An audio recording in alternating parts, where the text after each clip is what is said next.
Mr. President, Americans are understandably frightened by the terrorist attacks in Paris and San Bernardino. And as we mourn the loss of the victims, our hearts go out to their friends and families. We were shocked 14 years ago on September the 11th when foreign terrorists struck our homeland. For the first time, two big oceans did not protect us from foreign terrorists. Now we know that we have to be prepared to meet the threat not only abroad, but here at home. And first, it means that we have to see the threat clearly.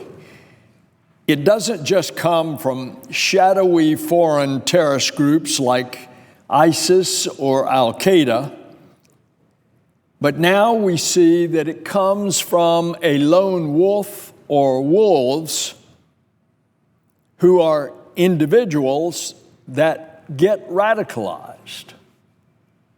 We've seen that in the case at Fort Hood. We've seen it in other cases. We saw it in the case that was averted in Times Square from someone who had come all the way across the country from Denver.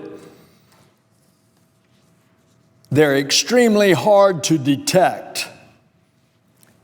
And of course, ISIS uses the internet to spread its propaganda, its influence, and to try to inspire disaffected young people with its propaganda far beyond where ISIS is located over in the Middle East. And that means that we've got to use all the tools at our disposal to collect actionable intelligence, harden our defenses, counter radicalization, counter propaganda, and stiffen our resolve. Now, we ought to ensure that terrorists can't exploit the visa waiver program with 38 countries that we share this visa waiver. We ought to ensure that our law enforcement and intelligence agencies have the access that they need to the terrorist telephone and electronic communications to disrupt the attacks. And that's a big order, all the while protecting Americans' privacy and constitutional rights. That's why this senator thinks it was a mistake to change the previous law, as we did earlier this year, to change that law which allowed telecom business bulk records to be readily accessed to trace terrorist communications. We've done this. We do not have the ready access of those bulk business records. And again, I remind our listeners, we're not talking about the contents of communications, telephone calls, or content of internet messages. We're talking about the bulk records, which are business records that such and such a number or such and such an IP address on such and such a date transmitted a message to another number or another IP address. In the past, through a court order, those bulk records would be held by the NSA, granting ready access so that if we were trying to stop a terrorist by getting intel ahead of time, we could go back and see where those communications were and with whom and how many hops it had gone in order to try to break up the terrorist activity. The problem with the lone wolf is that if they are really disguising their operations, they're not communicating with anybody. That's why it makes it so much more difficult to intercept the lone wolf who has been inspired by ISIS. Just recently, we saw that ISIS has claimed the responsibility for the bombing of a Russian airliner over Egypt. And it reminds us that our planes and airports remain a target for terror attack. And that's why I am introducing and will explain tomorrow legislation to tighten internal security at airports across the country. We've had some good examples of that. A year ago in Atlanta, unbelievably, for several months, guns were brought into the Atlanta airport by airport workers, were transferred to a passenger that had already gone through security, TSA security, and they were actually transported over a number of months from Atlanta to New York. It was the lack of security on the perimeter of allowing workers into the airport proper that needs to be tightened up at all of our 300 airports. 2 have already done that over the last several years, and I'm very proud of the Miami airport and the Orlando airport that they have done it and done it very successfully. Because ISIS exploits war in Syria and the instability and sectarian conflict in Iraq, meeting the terrorist threat means the use of military force as well. And our forces are, with the help of our coalition partners, as we speak, striking ISIS from the air and training local forces to fight ISIS on the ground. We're intensifying airstrikes against ISIS leadership, against heavy weapons, against oil tankers and oil wells, and have recently deployed U.S. Special Operations Forces to help local forces build the necessary battlefield momentum to take back territory. Special Operations Forces will be central to the fight in order to avoid the large-scale deployment of U.S. ground forces. These forces are trained to conduct surgical strikes against terrorist leaders. There are press reports that General Joe Votel, the current commander of the U.S. Special Operations Command, in the next year will become the next commander of Central Command, responsible for operations against ISIS. He already works side by side with General Austin, the commander of the U.S. Central Command in Tampa at MacDill Air Force Base, and he would bring tremendous experience to the job.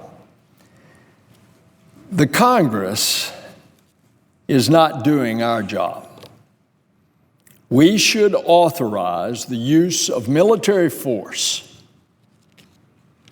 It's our responsibility.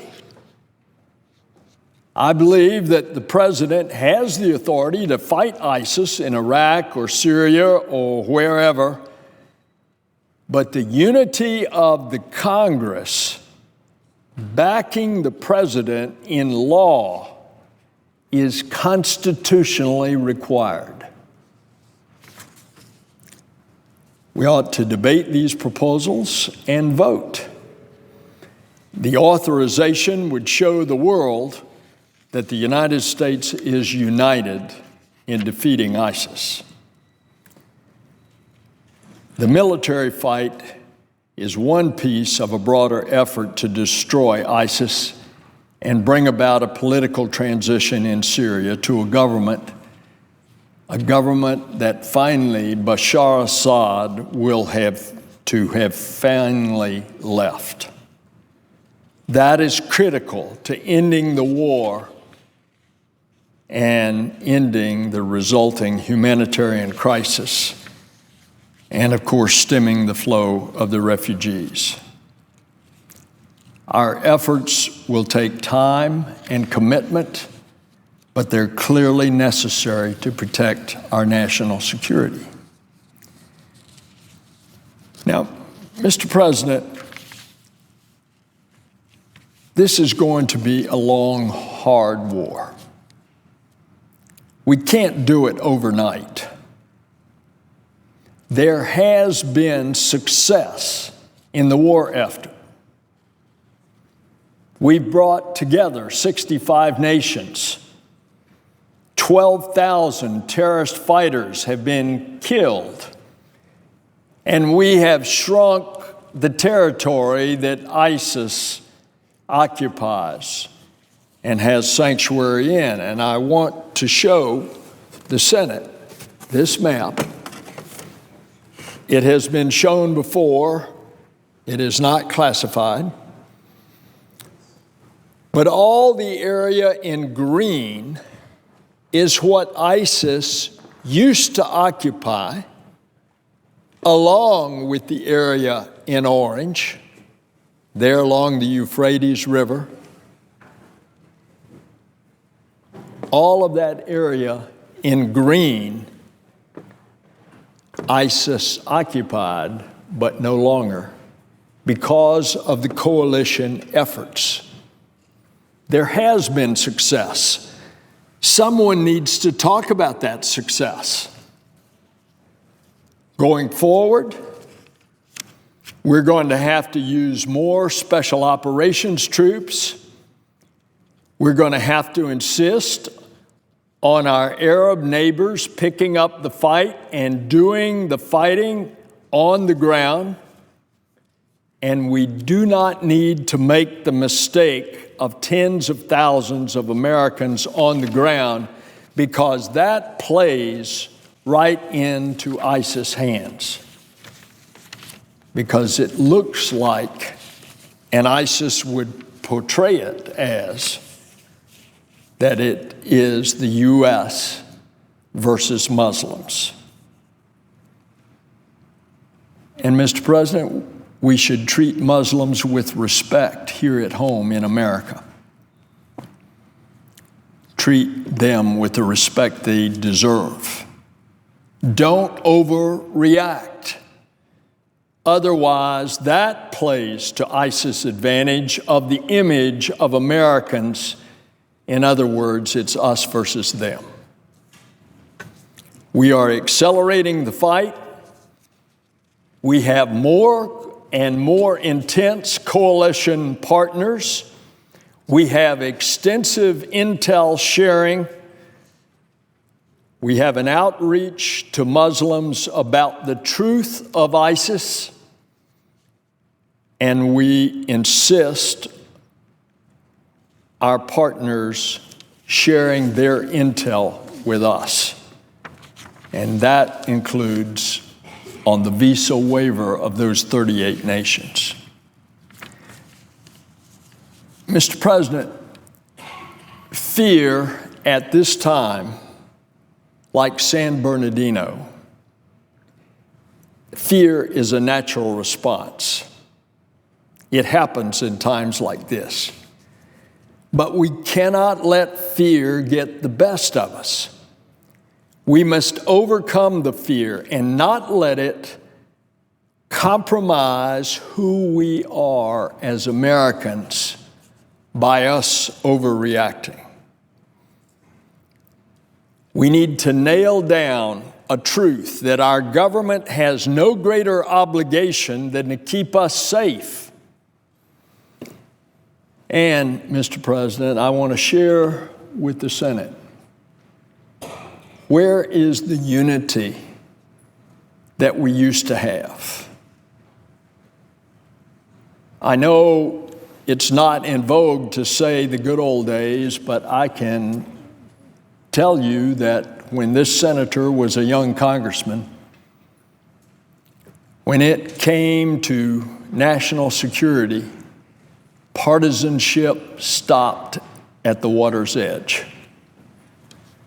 So, isn't it time to unify? Isn't it the time to disagree without being disagreeable? Isn't it time to think of ourselves as Americans instead of partisans? Isn't it time to remember that Latin phrase that is up there above the president's desk, e pluribus unum, out of many, one?